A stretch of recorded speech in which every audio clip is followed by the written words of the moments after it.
Can you talk to me about some of the things that you saw while you were down there during the protests? En la protesta, wow, yo no había visto algo así de... Es uno de los momentos más impactantes en mi vida, donde más orgulloso me he sentido ver un país entero unido por una sola causa y diferentes comunidades, diferentes maneras de pensar, diferentes todo. Había diferencia, pero una unidad y una pasión, orgullo por su país que nunca había podido ver yo en persona, como dice uno. So, fue un momento grande en mi vida de impacto, pero para bien.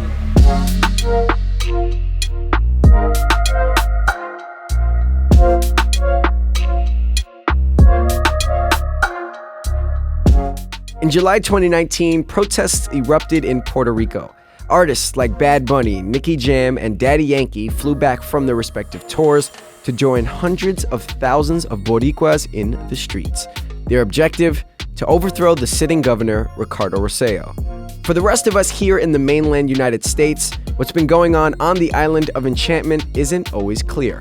In this explainer, we'll sit down with the legendary MC Residente from Calle 13 to break down what led to the protests, what it was like to be in Puerto Rico after Hurricane Maria devastated the island, and the relationship it has with the US. It's probably helpful to begin with understanding that Puerto Rico is a commonwealth, which means they are self-governing but are largely repped by the US. It's like being a state just without voting rights. It's been this way since the end of the Spanish-American War, when Puerto Rico became a colony. Since 1917, Puerto Ricans are citizens of the United States. Well, it's kind of complicated to explain, but we're a colony of the US. So it's been 100 years. Puerto Rico is like 1 foot in and 1 foot out because you guys are a part of the US, but you're not allowed to do certain things. Is that a fair assumption? You know, the part in that we have is that we have the passport. But yeah, as an exchange, you know, we go to war. You know, like we went to all of the wars that we didn't create it. And when I talk about the US, I'm talking about the government specifically, because the people, I have friends from here, I like it here, it's fine, it's just, I would like to be like you guys, you know, independent. Like we don't know what we are because for example, we have a president, which is Trump, but we can't vote for the president. So we depend on you guys, you know, if you guys vote for someone else, we have to take it, you know. So I think that's completely not only unfair, but it's kind of like being, I don't know, like slaves, you know, almost. Even in the maps, like when you go, I don't know, when you want to buy something, most of the time we're not in the list. You know, we have to put US, but we're not part of, you know, it's kind of weird. In the maps, you don't see it. Like imagine without being able to see your country in a map when you're a kid, you know? Puerto Ricans are synonymous with New York City, so much so that the phrase New Yorican was coined, referring to those who call the city home. But for many, their identity has always been split, residing in America but holding firmly onto their devotion to their origins. We have 2 flags in our country, the US flag and the Puerto Rican flag. We have a problem with our self-esteem. That's why we have to shout out all the time, like, yo soy boricua pa' que tú lo sepas, you know, to show off our identity, you know. Also, the culture, our culture is very, very, very hard to break, you know. It's been years and years and years, and we maintain our language, and our language is, you can call it Spanish, I call it Puerto Rican, because it's a mix. Little by little, we can lose that part of the culture that it's our essence, you know. Residente, who holds legendary status in Latin America and around the globe, has long been an activist on many issues, and like some others, feels Puerto Rico should be its own country. It's a debate that has long existed in PR. Some want statehood, some want to be an independent nation, and some want to remain the same. I want to make my own decisions, and I don't want to depend on someone else. Also, the US doesn't, you know, the government doesn't take care of their own states. Like you have Detroit, you have New Orleans. You know, do you think they're going to take care of Puerto Rico, that it's like far away, even further, and they don't respect Puerto Ricans? But I think the majority is confused, and they don't know what is independence. They relate independence to being a communist, a socialist, and I'm not saying that that's wrong or right, I'm just saying that it's not that. It's not about left wing or right wing, it's just being by your own, like controlling yourself like as a country and being able to talk with other countries, to make deals with other, like I want to be partners of the US, not a slave. Sure. Can you speak to some of the disadvantages of being Puerto Rican versus being someone who lives in the mainland of America? Well, the main one is that you can't vote for the president. That's completely, it's crazy, like going to war without, like unnecessary wars that we didn't create, and we have to go and die there.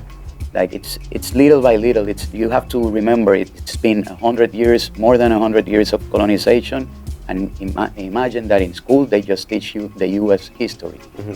But I'm not against the U.S. It's just that I wanna be a country. And right now we are a country, but legally we're not.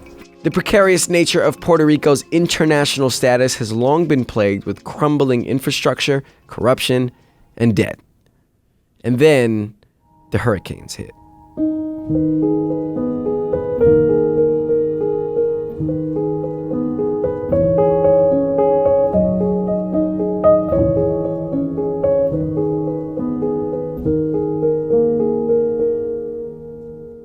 No, the damage was incredible. I remember I went there, I was on tour, and I couldn't go there right away. And I started to collect food in every concert, like because they were stadiums, so I was able to collect a lot of food. The president of Chile, at that time, she gave me planes, and when I went there, the people didn't have electricity, nothing, like no roofs, no water. There were reports saying that one thing happened, but over there, people were saying something completely different. Here, they said that there were only maybe a few dozen people that passed away, but it was a very different number in Puerto Rico. What was the damage like in Puerto Rico, actually? And I was talking with some military guys there, like one of the guys, and he was drinking a little bit, so he started to talk to me a lot of stuff, and he told me, no, they say that 16 people died, but we found it already, there's like 1,000 and something. And that was at the beginning, it was at the end, it was almost 5,000 people. That's even more than the Twin Towers situation, 9/11. And because of that, there was a war, Sure.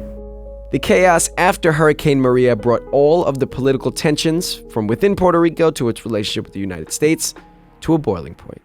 Because of Trump, like thanks to him that he was throwing toilet paper, it became news for the Democrats, so they started to take care.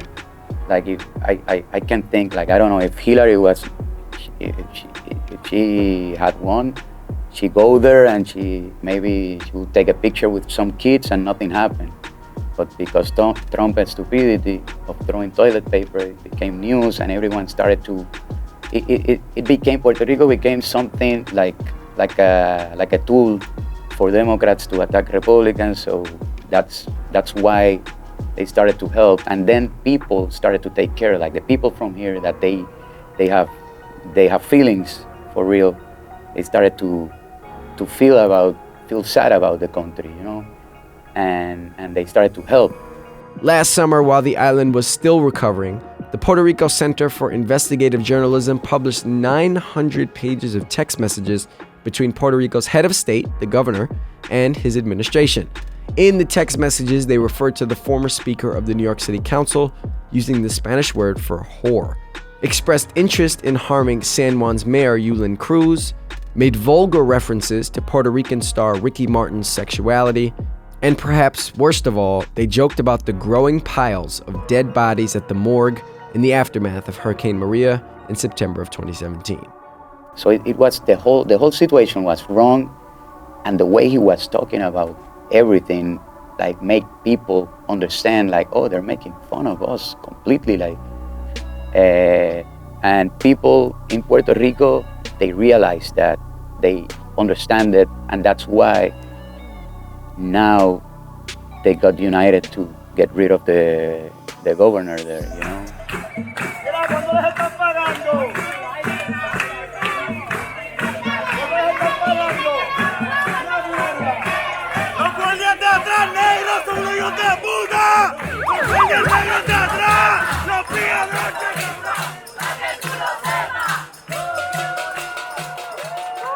I was talking with Benito, Bad Bunny. So I was talking with Benito. We have a chat already, like we had a chat, and he was super mad. He was in Spain and I was in New York. And then Ricky Martin texted me, bro, you see this? And then Benito and me, we decided to make a song because we were so mad. Also, we had a single coming out and we had to stop. Like I called the label, man, I can't put the single out. It's a happy song, you know. Can you say bad words here? No? Of course. Yeah. Well, I don't know if horny is a bad word, but no. A horny song, so it's nice. And I'm not gonna release that shit, like, you know, in the middle of this situation. So I told Benito, man, let's do a song, and he told me to. So we did it in one day. At the same time, Ricky was writing a statement for the news. So we started to work together. We didn't have time. We did the song in one day, and the next day we were in Puerto Rico, and we told the people, we're gonna go there. Like, we're gonna go there and we're gonna protest with you guys. And it was beautiful. The first protest was beautiful. Like, we didn't have the security that we need. Like, it was crazy to get there, but we got there. We got in the top of a car, a small car, and we did it. But then we had the other one that 1 million people came. You know, so we didn't stop fighting and protesting for 12 days. It was amazing. The first time that you see Puerto Rico united like this. No political parties involved. The debt, the corruption, the devastation of the hurricane, and then the text messages insulting the entire island resulted in the largest protests in Puerto Rican history. 500,000 people took to the streets, calling for the resignation of Ricardo Rosselló. Bro, like I went down with like I was in Old San Juan already. Like I went there earlier to speak with the police officers. The police outside, you know, not the government police, but the other police, they're all from the government, but I don't know how they call, like La Fuerza de Choque. It's kind of like a SWAT, I don't know. Like those are the guys that they were throwing tear gases. But the police, they were with the people too. They were hugging people in the streets. It was amazing. The first time that I see that, you know.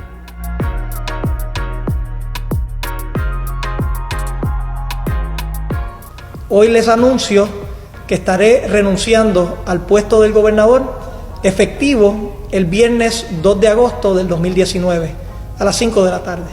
So I saw everything from the balcony. I went down like a crazy guy and I started to run to the middle to hug everyone and celebrate, and it was a very incredible moment. You know, I was waiting for a moment like this of seeing Puerto Rico united like this since I'm a kid, you know. It has been some months since Rosselló stepped down. Several leaders have rotated in and out, but there is a renewed optimism in Puerto Rico. Are you excited about what the future holds for Puerto Rico? I hope that they keep the same energy that they used in order to put down this government, to keep that energy for 2020, you know, in the elections. And I hope that, you know, like if we maintain ourselves like united, it's gonna be great for us, but we have to maintain that energy, the same energy. That's what I hope for Puerto Rico.